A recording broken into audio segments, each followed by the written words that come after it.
नमस्कार. 3 ऑक्टोबर 2024 महाराष्ट्राच्या आणि मराठी भाषेच्या इतिहासातील एक सुवर्ण अक्षरांनी लिहून ठेवावा असा दिवस. कारण याच दिवशी आपल्या सर्वांच्या लाडक्या मराठी भाषेला केंद्र शासनाकडून अभिजात भाषेचा दर्जा जाहीर झाला आणि सर्वत्र आनंदाची लहर उमटली.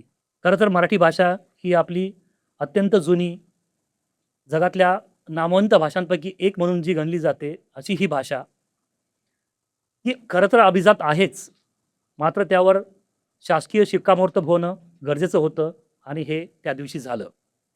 मराठी भाषेला असा अभिजात दर्जा मिळणे ही खरं तर एका प्रशासकीय प्रक्रियेची पूर्तता नव्हतीच, तर तो एका भाषेच्या संस्कृतीच्या संचिताचा सन्मान होता. ही घटना म्हणजे महानुभावाच्या लीळाचरित्राचा, ज्ञानेश्वराच्या पसायदानाचा, तुकोबाच्या अभंगाचा आणि छत्रपती शिवाजी महाराजांच्या राज्यव्यवहार कोशाचा पुनरुच्चार होता एका अर्थाने. आज जेव्हा प्रशासनाच्या दरबारामध्ये मराठी भाषा सन्मानाने उभी टाकली आहे, तेव्हा प्रत्येक मराठी माणसाचं मन अभिमानाने भरून येतं. जेव्हा हा दर्जा जाहीर झाला त्यानंतर महाराष्ट्र शासनाने देखील अनेक नवे उपक्रम, नव्या योजना आणि मराठी भाषेचा हा दर्जा कसा अधिक गडद करता येईल आणि ही भाषा जी आपली बोली भाषा आहे ती ज्ञान भाषा कशी होईल यासाठी मोठ्या प्रमाणात प्रयत्न सुरू केले.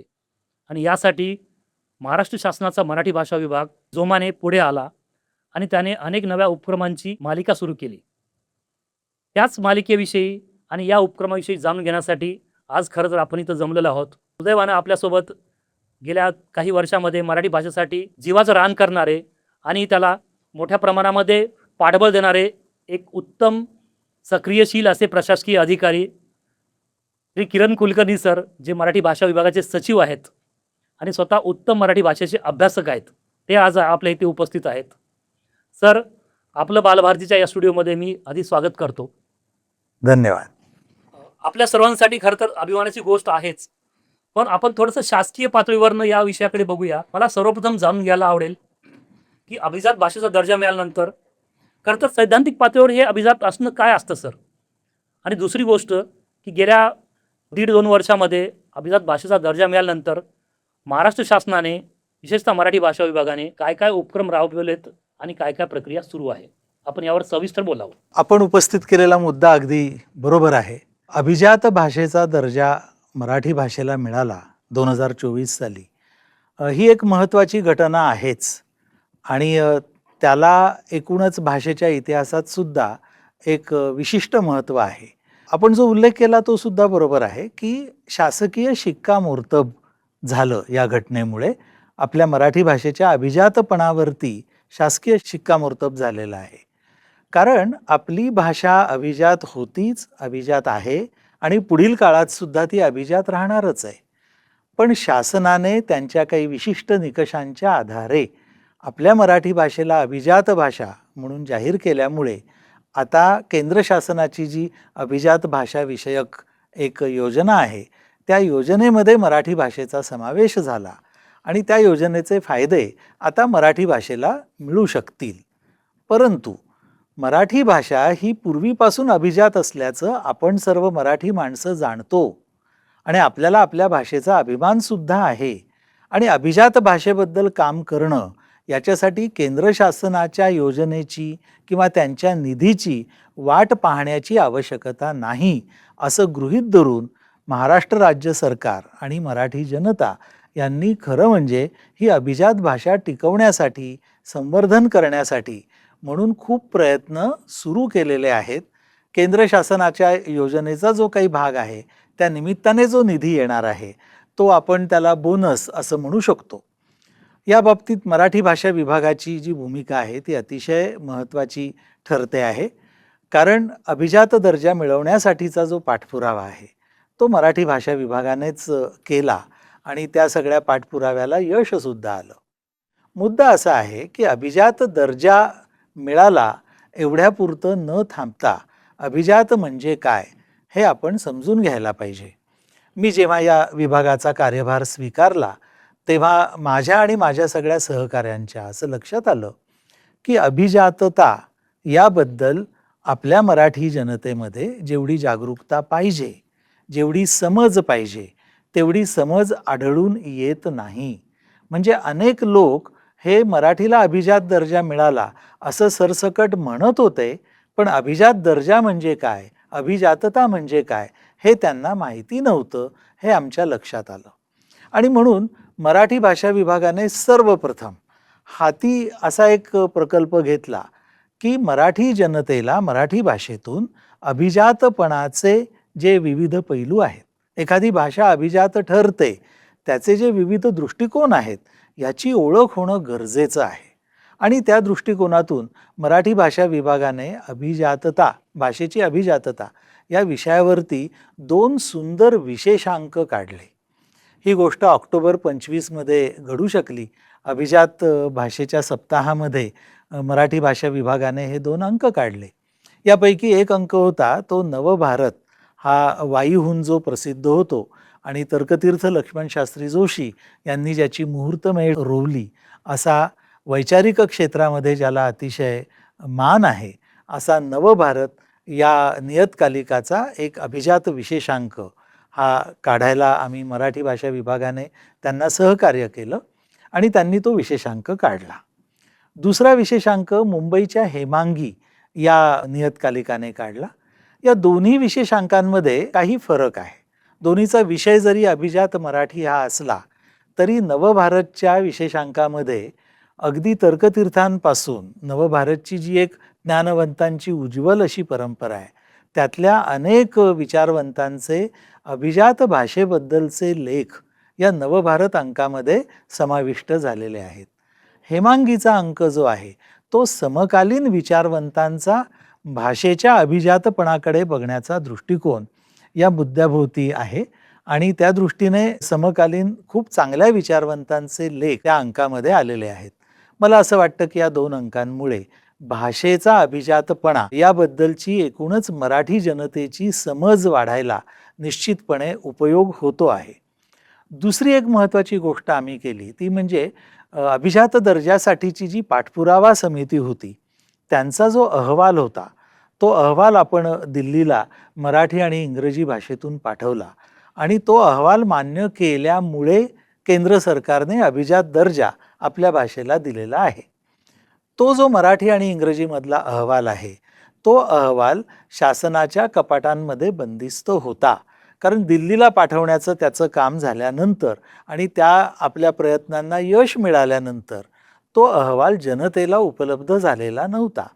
तर आम्ही ती गोष्ट एक मराठी भाषा विभागामार्फत केली, ते म्हणजे हे मराठी आणि इंग्रजीमधला अहवाल आम्ही एका पुस्तक रूपाने तज्ज्ञांना, अभ्यासकांना आणि मराठी जनतेला उपलब्ध करून दिली. खरोखरच सांगतो, या अहवालामध्ये इतक्या सुंदर पद्धतीनं मांडणी केलेली आहे आणि आपल्या भाषेचा प्रवास गेल्या 2-2.5 हजार वर्षापासून ही अभिजात भाषा कशी प्रवाही झाली आहे याचं अतिशय उत्तम वर्णन आणि अभ्यासपूर्ण विवेचन या ग्रंथामध्ये आहे. हा ग्रंथ आमच्या संकेतस्थळावरती सुद्धा उपलब्ध आहे. मला वाटतं अभ्यासकांनी जरूर त्याचा अभ्यास करावा. तर मी आपल्याला सांगत होतो की पहिला टप्पा आम्ही अभिजात या संकल्पनेबद्दल माहिती व्हावी या दृष्टीनं प्रयत्न केले. दुसरा टप्पा होता तो याच्यासाठीचं जे सेंटर ऑफ एक्सलन्स केंद्र शासन स्थापन करत असतं त्यासाठीचा प्रस्ताव पाठवणे आणि त्यासाठीचा एक सविस्तर कृती आराखडा तयार करण्याची प्रक्रिया. अशा 2 पातळ्यांवरती मराठी भाषा विभागाने अभिजात मराठीसाठी कामकाज सुरू केलेलं आहे. आता तुम्ही जे 2 मुद्दे सांगितले त्यात थोडीशी एक भर घालायला मला आवडेल. खरं तर 2 अंक काढले, पण बालभारतीचं जे किशोर मासिक आहे त्यांनी पण गेले 1 वर्षभर मुलांसाठी अभिजात मराठी असा स्वतंत्र 8 पानांचा एक कॉलम आम्ही चालवलेला आहे आणि तो पण आपल्या विभागाच्या सहकार्याने केला आहे. खरं तर आपलंच कौतुक आपण करू नये म्हणून आपण तो विषय टाळला, पण ती एक मोठी महत्त्वाची घटना आहे आणि तुम्हाला इथेच सांगतो की थोड्या दिवसात आम्ही मुलांसाठी अभिजात मराठी असं पुस्तक पण काढतोय. हे फार आवश्यक आहे. त्याचं कारण सांगू का? भाषा ही सर्व वयोगटाच्या लोकांसाठी असते आणि प्रत्येक वयोगटाचं भाषेबद्दलचं आकलन हे वेगळ्या वेगळ्या पद्धतीचं असू शकतं. प्रत्येक काळानुसार, समाज घटकानुसार, वयोगटानुसार असं ते बदलत राहतं आणि म्हणून आम्हाला मराठी भाषा विभाग म्हणून असं वाटतं की या वेगळ्या वेगळ्या समाज घटकापर्यंत, वेगळ्या वेगळ्या वयोगटापर्यंत हे अभिजात मराठीचं जे दान आहे हे पोहोचलं पाहिजे आणि बालभारतीने बालांपर्यंत अभिजात मराठीचं हे सगळं जी संकल्पना आहे हे पोहोचवण्यासाठी जे आत्तापर्यंत काम केलेलं आहे आणि पुढचंही आपलं नियोजन आहे हे फार प्रशंसनीय आहे. अशाच प्रकारे वेगवेगळ्या नियतकालिकांनी, संस्थांनी अभिजात मराठीसाठी असंच काम सुरू करावं अशी मराठी भाषा विभागाची अपेक्षा आहे. नक्कीच सर, आम्ही आमच्या परीने नक्कीच सहकार्य करू. सर, मला पुढं जाऊन असं विचारायचं आहे थोडंसं, की काय होतं की आता अभिजात दर्जा मिळाला, त्यामुळे आपण भावनिक साध फक्त न राहताही अभिजाततेची साध ही फक्त भावनिक राहता याचा एक कृतिशील कार्यक्रम व्हायला हवा. मग तो प्रशासकीय पातळीवर व्हायला हवा आणि लोकांच्या पातळीवर पण व्हायला हवा. यासाठी आपल्या विभागाने काय काय नियोजन केलेलं आहे? अभिजात मराठीचा अर्थ एकदा समजून घेतला तर आपल्या असं लक्षात येईल की आत्ता उपलब्ध पुराव्यांनुसार वररुचीचा प्राकृत प्रकाश हा जो इसवी सन पूर्व 4थ्या शतकातला ग्रंथ आहे आणि मग त्याच्यानंतर गाथा सप्तशती येतो, तेव्हापासून ते आजतागायत हा मराठी भाषेच्या साहित्याचा एक मोठा प्रवाह आपल्याला दिसतो. या प्रवाहामध्ये संत साहित्य आहे किंवा पंत साहित्य आहे, नंतर तंत साहित्य आलेलं आहे. हा सगळा साहित्याचा प्रवाह हा लिखित भाषेचा एक मोठा गौरवपूर्ण वारसा हा आपल्याला दाखवून देतो. पण याचबरोबर आपण हे लक्षात घेतलं पाहिजे की भाषेचा साहित्य हा एक भाग आहे. केवळ साहित्य म्हणजे भाषा नव्हे. कारण साहित्य अस्तित्वात येण्यापूर्वी, खरं म्हणजे शासन व्यवस्थासुद्धा अस्तित्वात येण्यापूर्वी भाषा अस्तित्वात आलेली आहे. आणि त्यामुळे भाषेचा जो काही एकूण व्याप आहे तो खूप मोठा असतो. तो कसा असतो? तर उदाहरणार्थ आपण एक मुद्दा घेतला तो म्हणजे बोलीभाषेचा. महाराष्ट्रामध्ये मराठी भाषेच्या जवळपास 216 बोलीभाषा आहेत असा एक अंदाज आहे. या बोलीभाषांचं कामकाज जे आहे ते जे बोलणं आहे हे खरं म्हणजे इसवी सन पूर्व काळापासून अनेक हजारो वर्षापासून हे चालू आहे आणि हा सगळा मराठी भाषेचाच प्रवास आहे. त्यामुळे त्याबद्दल विचार करणं, त्याबद्दल अभ्यास करणं ही एक मोठी जबाबदारी आपणा सर्वांची आहे. आणि म्हणून मराठी साहित्य संमेलनाच्या अध्यक्षा तारा भवाळकर मॅडमनी जेव्हा दिल्लीच्या साहित्य संमेलनात हा मुद्दा मांडला की लोकसाहित्य हे मूळ आहे आणि जे प्रस्थापित साहित्य आहे किंवा मुख्य प्रवाहातलं साहित्य आहे त्यांनी लोकसाहित्याकडून अनेक कल्पना या उचललेल्या असतात. हा त्यांचा मुद्दा अतिशय मनापासून स्वीकारण्याजोगा आहे. आणि म्हणून मराठी भाषेची वृद्धी करायची असेल तर आपल्याला ठिकठिकाणी असलेल्या बोलीभाषा, ते बोलीभाषा बोलणारे समूह, त्याचं लिखित रूप, कदाचित आत्ताच्या काळात बोलायचं तर त्याचं डिजिटल रूप, असा सगळा विचार करावा लागेल. केवळ प्रमाण भाषेच्या चौकटीमध्ये भाषेच्या संवर्धनाचा विचार करणं हे मला असं वाटतं की थोडं व्यापक प्रमाणातला विचार तो होणार नाही. आणि म्हणून मराठी भाषा विभागाने बोलीभाषांबद्दलचं काही कामकाज सुरू केलेलं आहे. बोलीभाषेच्या अभ्यासकांना एकत्र करून आपल्याला काम करायचं आहे. दुसरं मराठी भाषा विभागाने जो एक महत्त्वाचा भाग हाती घेतला आहे तो म्हणजे अनुवादाचा. म्हणजे मराठी भाषेतलं जे उत्कृष्ट साहित्य आहे गेल्या 2500 वर्षातलं हे इतर जागतिक भाषांमध्ये, इतर भारतीय भाषांमध्ये ते जाण्यासाठी म्हणून त्या भाषेतल्या अनुवादकांशी संपर्क साधणे, त्या अनुवादकांपर्यंत, प्रकाशकांपर्यंत आपली मराठी पुस्तकं पोहोचवणं आणि त्यांच्याकडून ते अनुवाद करून घेणं, हा एक महत्त्वाचा उपक्रम मराठी भाषा विभागाने हाती घेतला आहे. आणि त्याच्यासाठी नुकत्याच झालेल्या घोषणेनुसार अनुवाद अकॅडमी ही सुद्धा आपण स्थापन करतो आहोत. त्याच्यामार्फत हे काम मोठ्या प्रमाणात होईल. पण हाही झाला पुन्हा एक भाग. दुसरा भाग असा आहे की जगभरातल्या भाषांमधून किंवा भारतातल्या इतर भाषांमधून अनेक उत्तमोत्तम साहित्य निर्माण झालेलं आहे. ते मराठीमध्ये येणं आवश्यक आहे. त्यामुळे तशा प्रकारच्या अनुवादासाठी सुद्धा अतिशय जाणीवपूर्वक प्रयत्न मराठी भाषा विभाग हा करतो आहे. आपण ज्ञानभाषेचा उल्लेख केला. एखादी भाषा ही ज्ञानभाषा कधी होऊ शकते? जेव्हा त्या भाषेमध्ये ज्ञाननिर्मिती होते तेव्हा. हे याचं अतिशय सोपं सरळ उत्तर आहे. परंतु आत्ताच्या काळामध्ये एकूणच इंटरनेटचा प्रभाव वाढलेला असताना माहितीचा प्रस्फोट होऊन सुद्धा काही वर्ष लोटलेली आहेत.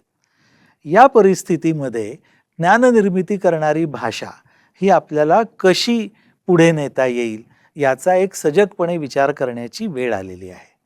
कारण आता AI प्रवेशामुळे खरं म्हणजे माहितीवरती संस्करण करणं हे सुद्धा AI मार्फत होतं आहे. माहितीवरती संस्करण केलं की त्याचं ज्ञानामध्ये रूपांतरण होतं.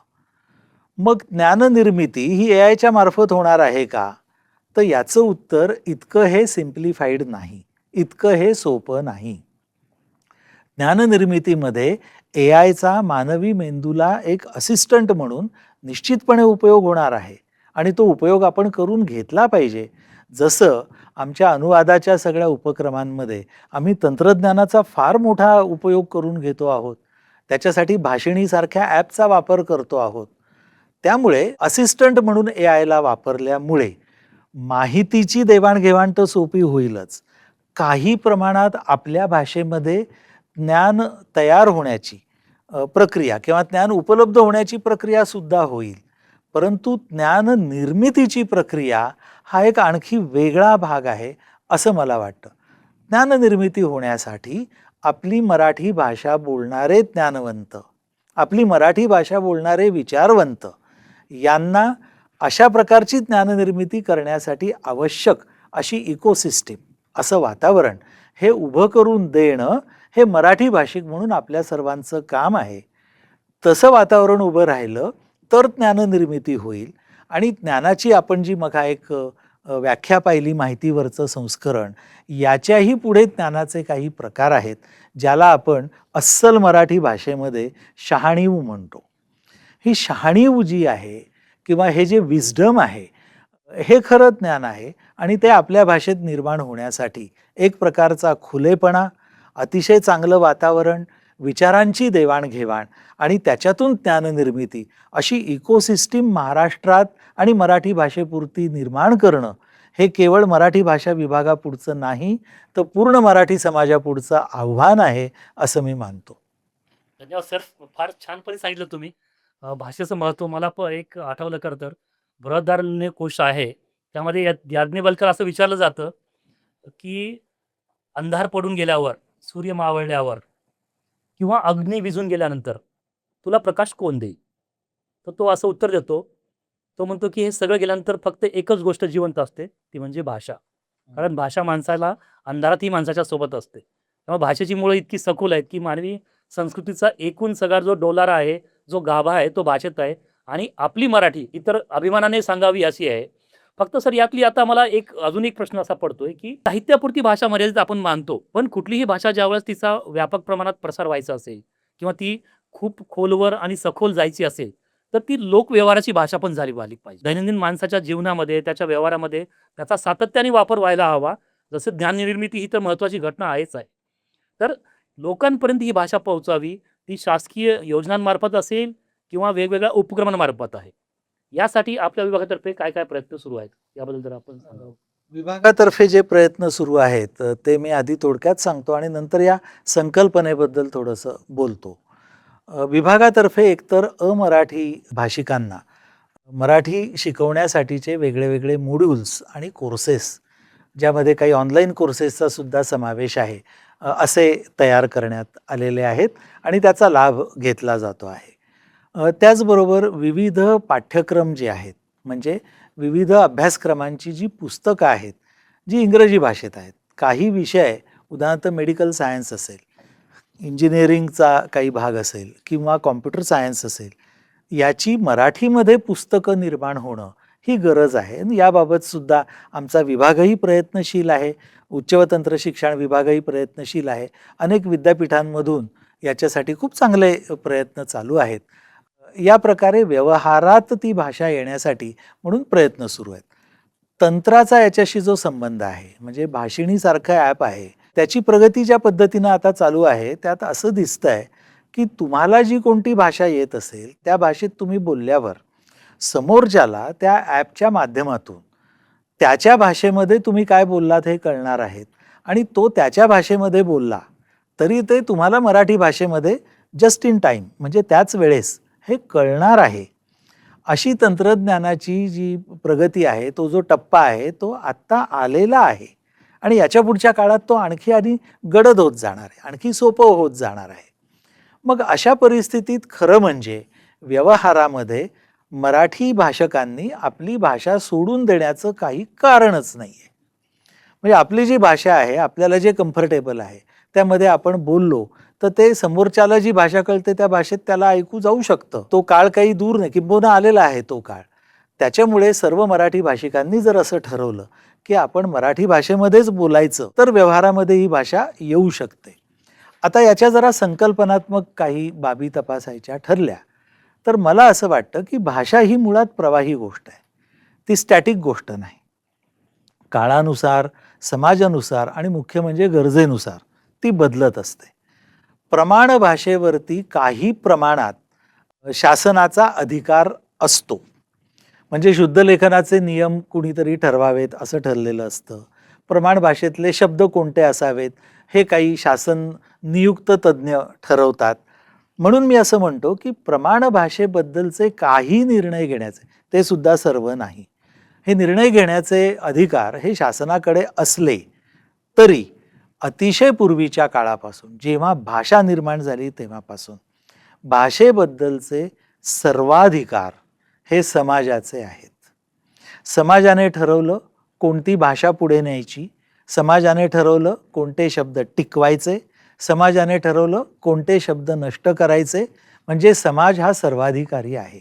आणि मी असं म्हणतोय की समाज सर्वाधिकारी असताना तो केवळ प्रमाण भाषेबद्दल निर्णय घेत नाही तर बोली भाषांबद्दल सुद्धा निर्णय घेतो. व्यवहारामध्ये कोणती भाषा बोलायची, बोली भाषेतले कोणते शब्द वापरायचे हे समाज ठरवणार आहे.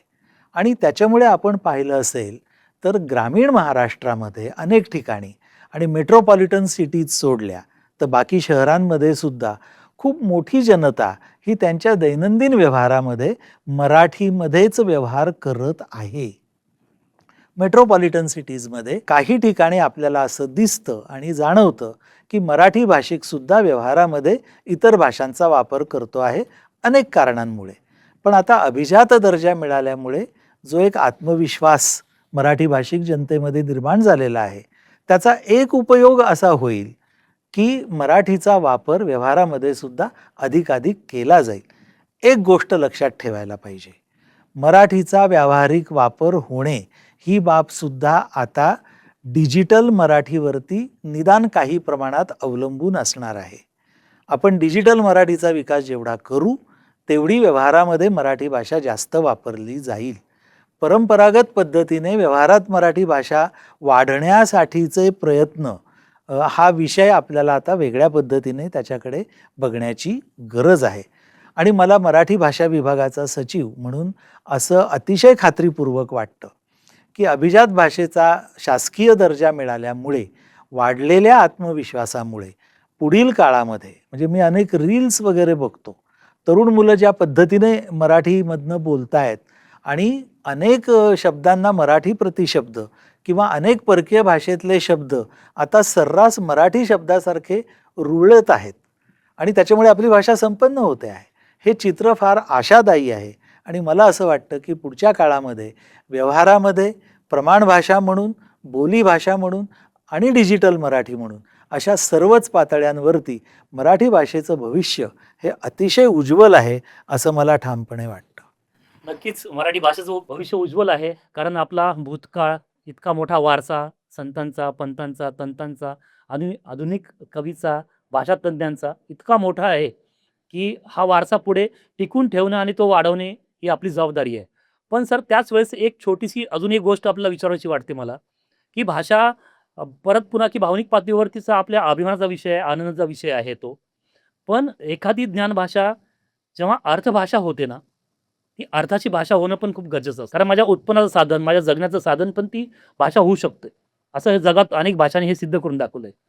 जोवर ती मराठी आपली ही लाडकी मराठी अर्थाची भाषा होणार नाही, तोपर्यंत त्याकडे जाणारा ओढा हा पण थोडासा मर्यादित राहू शकतो. आपलं म्हणणं बरोबर आहे, आपण म्हणताय ते बरोबर आहे. पण मी भविष्य काळाबद्दल जे काही चित्र कल्पित करतो आहे त्यातून मघा मी जसं म्हटलं तसं अर्थभाषा होण्यासाठी सुद्धा आता डिजिटल मराठी बळकट करणं हा एक महत्त्वाचा भाग आहे. दुसरा, मराठी भाषिक जनतेने अभिजात भाषेचा दर्जा मिळाल्यामुळे वाढलेल्या आत्मविश्वासाचा उपयोग करून अर्थभाषा म्हणून मराठी भाषा अधिकाधिक अर्थपूर्ण कशी होईल आणि उपयुक्त कशी होईल याचे नवीन नवीन जे पर्याय आहेत, नवीन जे मार्ग आहेत ते शोधणं गरजेचं आहे. याचं मी एक छोटंसं उदाहरण नक्कीच देईन. माझ्याकडे मराठी भाषा विभागाबरोबरच सांस्कृतिक कार्य विभागाचा सुद्धा कार्यभार आहे. सांस्कृतिक कार्य विभागाअंतर्गत अनेक जे उपविभाग आहेत त्याच्यामध्ये शासकीय अभिलेखागार हा एक महत्त्वाचा भाग आहे. या अभिलेखागाराची स्थापना जवळपास 200 वर्षापूर्वी झालेली आहे.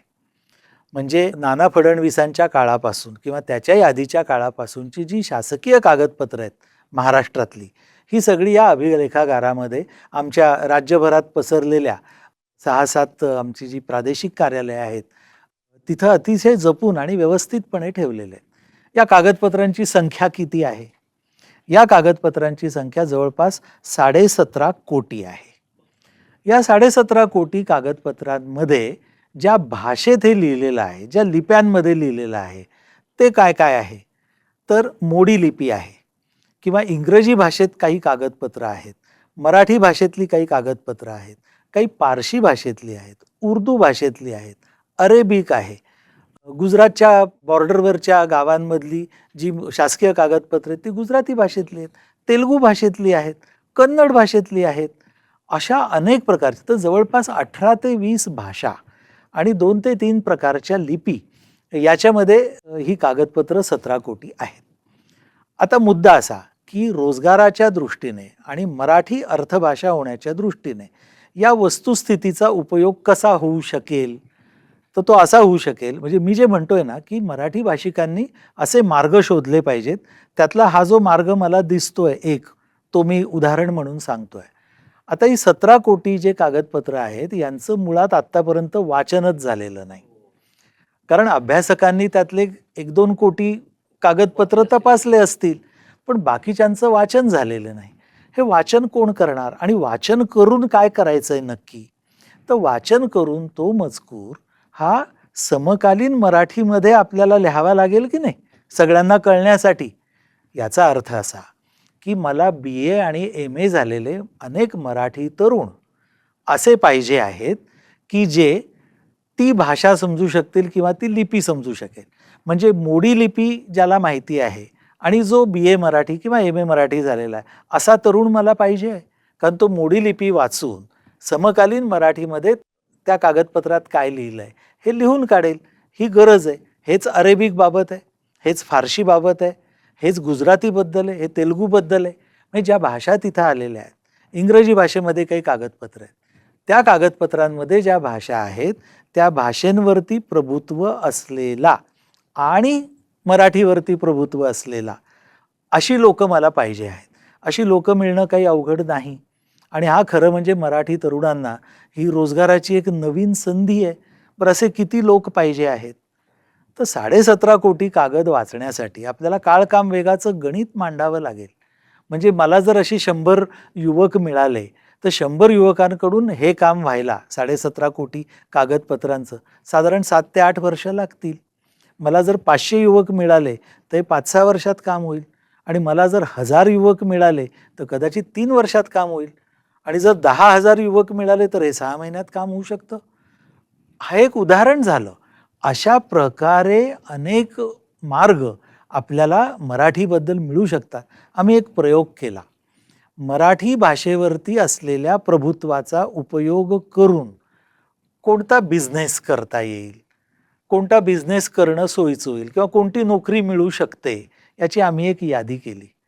तुमचा विश्वास बसणार नाही, त्या यादीमध्ये 146 आयटेम्स आहेत. म्हणजे 146 बिझनेसेस असे आहेत, 146 रोजगाराच्या संधी अशा आहेत की मराठी भाषेवरच्या प्रभुत्वामुळे ते तुम्हाला मिळू शकतं आहे. मग हे लोकांपुढे आपल्याला आणण्याची गरज आहे. मराठी भाषा विभाग हे काम करत आहे. तर आपण ते 146 बिझनेस ऑपॉर्च्युनिटीज किंवा एम्प्लॉयमेंट ऑपॉर्च्युनिटीज मुलांपुढे आणतो आहे. त्याच्यासाठीचं काही प्रशिक्षण द्यावं लागेल, काही मेंटॉरिंग करावं लागेल, काही हँड होल्डिंग करावं लागेल, कदाचित काही बँकांची जोड द्यावी लागेल. म्हणजे मराठी भाषिकाला जर अर्थकारणामध्ये यशस्वी व्हायचं असेल भाषेच्या आधारावर, तर हा मार्ग आहे. आणि म्हणून मी अतिशय आत्मविश्वासाने म्हणतो की मराठी ही ज्ञानभाषा, अर्थभाषा, डिजिटल भाषा, बोलीभाषा या सगळ्या पैलूंवर, या सगळ्या आघाड्यांवरती भविष्य काळामध्ये अतिशय उज्ज्वल कामगिरी करून दाखवेल अशी सूचिन्ह मला दिसत आहेत. वा, खरं तर ऐकून पण खूप भारी वाटतंय. आता तुम्ही बोलीचा विषय काढला म्हणून पुन्हा मी जरा थोडंसं बोलीकडे वळतो. मगाशी पण तुम्ही उल्लेख केला आहे की मराठीची समृद्धी कशात असेल तर ती आपल्याला असणाऱ्या विविध बोलींमध्ये आहे. 216 असा तुम्ही आकडा सांगितलाय. इतकी संपन्नता लाभली. शेवटी बोली काय असतं की हे वेगवेगळे कालवे आहेत. वेगवेगळे कालवे येऊन एक मोठं तळं बनतंय, मोठ्या नदीला मिळतात ते. तर अशी आपली नदी समृद्ध होण्यासाठी, या बोलींचं सर जतन होण्यासाठी आणि त्याचं संवर्धनासाठी किंवा ज्या आपल्या प्रमाण भाषेला, अभिजात भाषेला त्याचा लाभ होण्यासाठी तर आपल्याकडे काही उपक्रम आहेत का? किंवा आपण त्या पातळीवर काही काम करतोय का? नाही, अगदी महत्त्वाचा विषय. मराठी भाषा विभाग खरं काही काळापासून म्हणजे अगदी 20 वर्षापासून बोली भाषांबद्दलचे वेगळे वेगळे काही उपक्रम राबवतो आहे. जेव्हा बोली भाषांबद्दलचे उपक्रम किंवा बोली भाषांबद्दलचं काम असं आपण म्हणतो, तेव्हा काही मूलभूत कामं आहेत. म्हणजे ती बोली भाषा टिकण्यासाठीचे उपाय हा एक महत्त्वाचा भाग आहेच. पण बोलीभाषा बोलणाऱ्या लोकांची संख्या जर कमी होत गेली, तर जसं नामवंत भाषातज्ञ म्हणतात तसं काही भाषा नष्ट होऊ शकतात, काही बोलीभाषा नष्ट होऊ शकतात. आणि जगामध्ये अनेक भाषा अशा आत्तापर्यंत नष्ट होत असं म्हटलं जातं की आता जगामध्ये 6,500 भाषा आहेत. आपल्या भारताचा जरी विचार केला तरी भारतामध्ये एक अंदाज असा आहे, आणि अंदाजापेक्षाही आपल्या 2011च्या सेन्ससमध्ये सुद्धा असं दिसून आलं की जवळपास 1900 भाषांचा उल्लेख लोकांनी आमची मातृभाषा म्हणून केलेला होता भारतामध्ये. त्याच्यापैकी साधारण 1100 ते 1200 भाषांचा उल्लेख मातृभाषा म्हणून लेखी स्वरूपात केला गेला. बाकीच्यांचा अनेक कारणांमुळे होऊ शकला नाही. त्यामुळे आपण त्यांना भाषाच बोलीभाषा आहेत असं नाही म्हटलं तरी घटकाभर चालेल एक माहिती घेण्यासाठी. या 1100 ते 1200 भाषा ज्या आहेत त्यांचं तज्ज्ञांनी 99 गटांमध्ये विभाजन केलेलं आहे. आणि म्हणून सेन्ससचा जो अधिकृत आकडा आहे त्याच्यामध्ये मातृभाषा म्हणून या 99च्या वर्गीकरणात सगळ्या भाषा बसवलेल्या आहेत. म्हणजे आपण असं एक ढोबळमानाने म्हणू शकतो की या 99 प्रमुख भाषा आपल्या भारतामध्ये आहेत. या 99 प्रमुख भाषांपैकी 22 भाषांना राज्यभाषेचा दर्जा आहे. जशी मराठी आहे, तेलुगू आहे, बंगाली आहे, अशा या 22 भाषा ज्या आहेत या राज्यभाषा आहेत. त्याच्यापैकी 9 भाषा अशा आहेत की ज्या राज्यभाषांना आता अभिजात भाषेचा दर्जा मिळाला आहे. आणि 2 भाषा अशा आहेत म्हणजे प्राकृत आणि संस्कृत, या 2 भाषा अशा आहेत की त्या कुठल्याच राज्याची अधिकृत राज्यभाषा नाही, पण त्या अभिजात भाषा आहेत. तर असा हा सगळा पसारा आहे.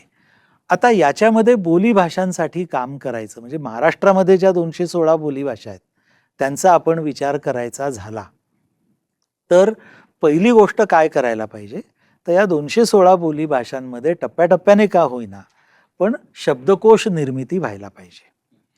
त्यानंतर त्या भाषांचं व्याकरण तयार होणं ही गरजेची गोष्ट आहे. त्या भाषांमध्ये काही ना काही साहित्य याची निर्मिती व्हायला पाहिजे. आणि शेवटचा टप्पा म्हणजे त्या भाषासुद्धा डिजिटल मराठीसारख्या डिजिटल बोलीभाषा झाल्या पाहिजेत. तो मराठीचा एक भाग असल्यामुळेच डिजिटल मराठीमध्येच या बोलीभाषांचे शब्द हे जाऊ शकतात. म्हणजे कोकणी भाषा असेल, मालवणी भाषा असेल, अहिराणी असेल किंवा कोरकू असेल, यांचे शब्द हे मराठी भाषेच्या अंतर्गत सुद्धा बोलीभाषांचे शब्द म्हणून जाऊ शकतील. डिजिटल मराठीचा जो सगळा विषय आहे त्याच्यामध्ये या बोलीभाषासुद्धा अंतर्भूत आहे. हा आपण मराठी भाषिकांनी अतिशय कल्पकतेने आणि मेहनतीने आणि अक्कल हुशारीने पुढच्या काही काळामध्ये जर काम केलं तर ते होऊ शकेल. कारण डिजिटल कुठलीही लँग्वेज असते त्याचं लार्ज लँग्वेज मॉड्यूल असतं, पण सगळाभर हा शब्दसंग्रह किती वाढतो क्राऊड सोर्सिंगने याच्यावरती अवलंबून असतं. म्हणजे मराठी भाषिक बोली भाषेतले किती जास्तीत जास्त शब्द आपल्या मोबाईलवरती टाईप करतील याच्यावरती किती बोली भाषा डिजिटल होतील हे अवलंबून आहे. तर ही गोष्ट आपण लक्षात घेतली आणि सगळ्यांनी हातभार लावला तर हे शक्य होईल. मराठी भाषा विभाग बोलीभाषांसाठी अभ्यासकांना एकत्र करून या टप्प्याने प्रत्येकच बोलीभाषेसाठी काम करू इच्छितो आणि त्याप्रमाणे आमचं कामकाज सुरू पण झालं आहे. आमच्या भाषा संचालनालयाने यावर्षीच्या जानेवारीमध्ये प्रत्येक जिल्ह्यामध्ये बोलीभाषेबद्दलचा कार्यक्रम घेतला. 36 कार्यक्रम असे झाले आणि त्या जिल्ह्यातल्या बोलीभाषेबद्दल त्या बोलीभाषेचे अभ्यासक बोलले. आता त्या अभ्यासकांचं एक राज्यस्तरीय संमेलन आम्ही 11, 12 आणि 13 मेला नाशिकमध्ये घेत आहोत. मला असं वाटतं की या देवाणघेवाणीतून या सगळ्या बोलीभाषासुद्धा प्रमाण मराठी भाषेसारख्याच विकसित होतील आणि त्याच्यातून मराठी भाषेचा एक महत्त्वाचं रूप आपल्या सगळ्यांच्या समोर येऊ शकेल. धन्यवाद सर. ऐकून खूप बरं वाटतंय. आता मी खरं तर आपल्याला एक शेवटचा प्रश्न विचारू इच्छितो, की आज तुम्ही जे प्रयत्न केले आहेत ते खूप भरीव आहेत. पण तरीही अजून मला एक सांगा, की पुढच्या येत्या 10 वर्षामध्ये मराठी भाषा कुठे असेल? ज्ञानभाषा म्हणून, डिजिटल भाषा म्हणून, बोलीभाषा म्हणून आणि अर्थाची भाषा म्हणून पण. यासाठीचा तुमच्या डोक्यातला रोड मॅप काय आहे आणि तुम्ही 10 वर्षानंतर मराठीला कुठे पाहता? मराठी भाषा ही जगातल्या काही मोठ्या भाषांपैकी एक आहे. आपण मराठी लोकांनी हे समजून घ्यायला पाहिजे बरं का, की जगातल्या सर्वात मोठ्या 10 भाषांची यादी केली तर त्यात मराठी येतेच. कारण आपल्या महाराष्ट्राचीच लोकसंख्या 14 कोटी आणि जगभरात देशभरात पसरलेले आणखी मराठी बांधव आणि मराठी भाषा बोलणारे अनेक अमराठी बांधव, असा तो एक मोठा विस्तार आहे. तर आपण जगातल्या मोठ्या भाषांपैकी एक आहोत. दुसरं म्हणजे आपल्याकडे विश्वकोशासारखं मराठी भाषेचं वैभव आहे, जे जगातल्या 6,500 भाषांपैकी एक 50 भाषांमध्ये अशा प्रकारचा विश्वकोश तयार झालेला आहे. ते आपलं एक वैभव आहे. तिसरी गोष्ट म्हणजे विज्ञान तंत्रज्ञानामध्ये एक पुढाकार असलेला मानवी समूह भाषेला मिळणं हे त्या भाषेचं सुद्धा एक भाग्य आहे आणि ते मराठी भाषेला मिळालेलं आहे. कारण महाराष्ट्र आपल्याला कल्पना आहे की तंत्रज्ञानामध्ये आणि विज्ञानामध्ये सुद्धा आपण पुढे असलेली लोक आहोत. आपण प्रगत असं एक राज्य आहोत आणि वैज्ञानिक दृष्टिकोन हा मराठी माणसामध्ये अनेक सुधारकांनी अनेक मोठ्या विचारवंतांनी हा रुजवलेला आहे. विशेषतः गेल्या शतकामध्ये यामध्ये फार मोठ्या प्रमाणात काम झालेलं आहे. त्यामुळे मला असं वाटतं की डिजिटल मराठीच्या रूपाने मराठी पुढच्या 10 वर्षात आपल्याला खूप चांगल्या पद्धतीने जगभरातली एक प्रमुख भाषा म्हणून प्रस्थापित झालेली दिसेल. हा एक भाग. ज्ञानभाषा होण्यासाठी या नवीन युगाच्या दृष्टीने ज्या काही कल्पना लढवायला पाहिजेत त्या कल्पना मराठी माणूस नक्की लढवेल असं दिसतंय आणि शासनसुद्धा त्या दिशेनंच जात आहे. म्हणजे artificial intelligence, large language modules, विविध प्रकारची ॲप्लिकेशन्स आणि मुख्य म्हणजे विविध प्रकारच्या ॲप्लिकेशन्समध्ये मराठी भाषा संग्रहाची, मराठी भाषेतल्या शब्दसंग्रहाची रिपॉझिटरी वाढवणे, हा जो काही एक मूलभूत भाग आहे हा या राज्याला मराठी भाषकांना सर्वात आधी समजलेला आहे किंवा समजतो आहे. त्यामुळे डिजिटल स्वरूपामध्ये सुद्धा आपण इतर भाषांच्या पेक्षा खूप पुढे निघून जाऊ अशी मला चिन्ह दिसत आहेत. ज्ञाननिर्मितीबाबत आपल्याला जो एक मोठा वारसा आहे त्या वारशाचं जे काही वजन आहे ते आपल्या सगळ्यांच्या पाठीशी आहे. त्याचबरोबर मी मघा जसा उल्लेख केला तसं देवाणघेवाणीला एक चांगलं वातावरण, विशेषतः वैचारिक देवाणघेवाणीला आणि विविध प्रकारचे विचार प्रवाह असतील, मतप्रवाह असेल, वैविध्य हे खाद्यपदार्थांचं असेल, वेशभूषेचं असेल, केशभूषेचं असेल, स्वभावातलं वैविध्य असेल, अशा सगळ्या वैविध्याला कवेत घेणारा एक प्रकारचा खुलेपणा हा मराठी माणसाच्या स्वभावात आहे आणि तो हिस्टॉरिकली आहे आणि हे इतिहासावरनं सिद्ध झालेलं आहे. त्यामुळे आपला जो काही हा वैविध्याला कवेत घेणारा खुलेपणा आहे हाच आपल्याला पुढच्या काळामध्ये मराठी भाषेला आणि आपल्या समाजाला सुद्धा तारणार आहे.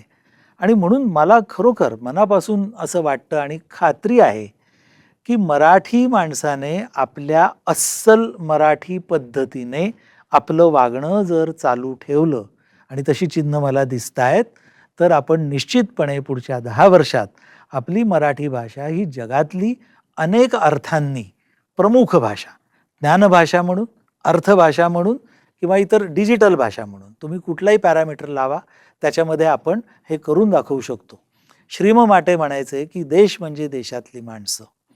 त्याचप्रमाणे मला असं वाटतं की मराठी भाषा म्हणजे तरी काय आहे?